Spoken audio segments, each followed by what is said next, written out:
భగవన్నామ స్మరణకు మించిన సాధన మరొకటి లేదని శాస్త్రాలు చెబుతున్నాయి. హిందువులకు ఉన్న 7 కోట్ల మహామంత్రాలలో 2 అక్షరాల రామమంత్రానికి ఉన్న విశిష్టత మరే మంత్రానికి లేదు. రామమంత్రం అత్యంత శక్తివంతమైంది. రామమంత్రం జపించడం వల్ల అన్ని సమస్యలు దూరమవుతాయని పురాణాలు చెబుతున్నాయి. రామనామాన్ని తారక మంత్రమని పిలుస్తారు. తారక మంత్రాన్ని జపించడం వల్ల పుట్టుక నుంచి మరణం వరకు జీవితం సాఫీగా సాగుతుంది. చెడు కర్మలను మంచిగా మార్చుకోవడానికి రామనామం సహాయపడుతుంది.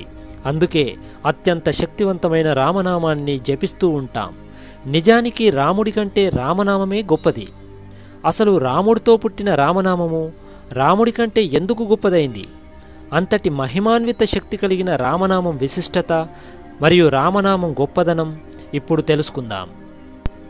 తారక మంత్రంగా పిలిచే రామమంత్రము 2 మహామంత్రాల నుంచి పుట్టి